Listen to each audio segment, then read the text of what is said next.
अभी भी अखिलेश यादव सवाल खड़ा कर रहे हैं। आप करेंगे हम इतना काम कर रहे हैं, हम उनको आजाद करा रहे हैं। अभी वो कह रहे हैं कि आप लोग मछुआरों का जो निषाद समाज की रोजगार ले रहे हैं, उनकी नौकरियां ले रहे हैं। वो तो आरोप लगा रहे हैं आपके ऊपर। इन्होंने तो अपनी बटन से अपनी नौकरी लूटा। अब इन्हें होश में आ गए, ये बेहोश थे शैक्षिक रूप से।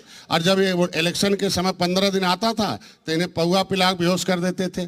मैं तो खुलेआम कहता हूं ना, आज ये पौआ पीना बंद कर दिए, झुआ भरोट इकट्ठे हो गए। कौन करता था बेहोश? पिछली सरकारें करती थी। अखिलेश यादव मैं जिसने नाम क्यों लें, वो व्यक्ति हैं, हम पार्टियों का नाम लेंगे, उनके एजेंटों का नाम लेंगे। हमारे लोग भी उसमें शामिल थे जो उनके साथ रहने वाले थे। किस तरीके से वोट लिया जाता था सबको मालूम है। आप तो करें ज्यादा टिकट, हम सबसे ज्यादा टिकट से नहीं, ज्यादा भागीदारी। अभी निषादों को किस तरीके से सम्मान हमारी सरकार ने दिया है, हम तो आज चिंता आ रही है ना। सरकार, अखिलेश जी को धन्यवाद दूंगा इस बात का कि सरकार जाने के बाद निषादों का नाम जुबान पर आया। सरकार रहते अगर जुबान पर नाम ले लेते तो इनका होता। तब कहाँ थे जब हम लोग आरक्षण के लिए रेल पर गए थे, गोली चली थी? तब कहाँ थे जब नौकरी आ रही थी तो इनका कहाँ चला गया? जब गिनती हो रही थी तो इनका केवट मल्ला में क्यों गिनती हो गया? जब मंडल कमीशन आया तो इनका नाम जब राष्ट्रपति ने केवट मल्ला को मझवार में गिनते थे तो हमारे केवट मल्ला को पिछड़ी में क्यों डाल दिया? इनकी नौकरियों में डकैती कैसे हो गई? सामाजिक न्याय समिति तो रिपोर्ट कहती है ना। सर, आप लोग दोनों बात करते हैं। एक तो कहते हैं कि उन्होंने एक जाति विशेष को ज्यादा आरक्षण दिया, नौकरियां ज्यादा दी, और वे कह रहे हैं कि हमको भी पिछड़े में डाल दिया। नहीं, चूंकि यूपी की राजनीति हमारे पिछड़ों पे आ गई है। ये निकालते थे और बहन जी स्टे लेते थे। जब इन्हें मालूम था, ये पॉलिटिशियन है, कि इन्हें मालूम है कि आरक्षण की विसंगति दिल्ली से खत्म होनी है, केंद्र से होनी है, संवैधानिक जो भी चेंजिंग होनी, जो त्रुटि है केंद्र से होना है, तो 30 साल हमें क्यों बचा के रखा? जब इनके सहयोग से 2004 से 2014 केंद्र की सरकार बैसाखी की कांग्रेस की चल रही थी, तो जैसे अपने समस्याओं का समाधान किया वैसे इन मछुआरों की समस्या का समाधान दिल्ली से करा देते। आज इन्हें पता चल गया कि आरक्षण के हकदार सबसे पहले ये लोग हैं। मैंने किताब एविडेंस के आधार पर दे दी।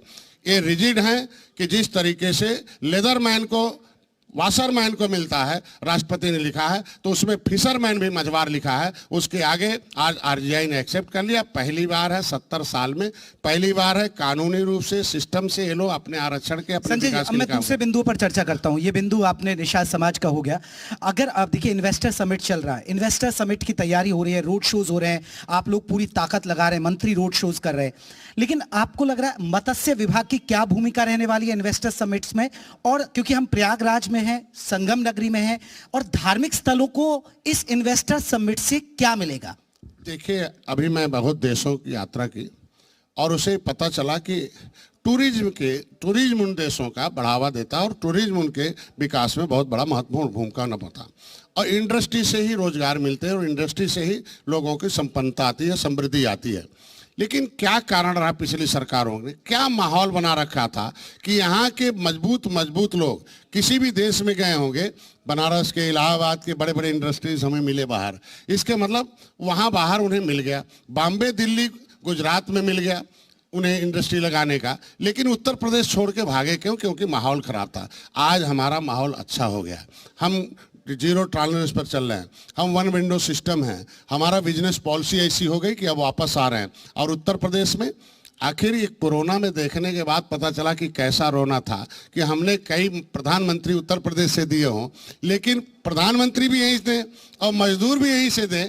ये क्या मतलब होता है कि हमने वोट से प्रधानमंत्री इसलिए दिया था कि दिल्ली में कानून बन के हमारे उत्तर प्रदेश को उत्तम प्रदेश बनाया जाएगा, लेकिन आज के दिन में हमने प्रधानमंत्री तो दे दिया पिछली सरकारों में, लेकिन कोई ऐसी पॉलिसी नहीं बनाई कि हमारे उत्तर प्रदेश में लोगों को रोजगार मिले। अपनी सरकार को धन्यवाद देते हैं। हमारे विभाग का जहाँ तक मामला आपने बताया कि उस विभाग का मंत्री होने के नाते हमें भी अवसर मिला था कि कैसे वहाँ के मछुआरे समृद्ध हैं, कैसे वहाँ इंडस्ट्री चल रही है, तो इनको हाई टेक्नोलॉजी, इन्हें नॉलेज दिया जाएगा। प्रधानमंत्री को पहली बार मैं धन्यवाद दूंगा अपने कि उन्होंने मत्स्य मंत्रालय को दिल्ली में अलग किया।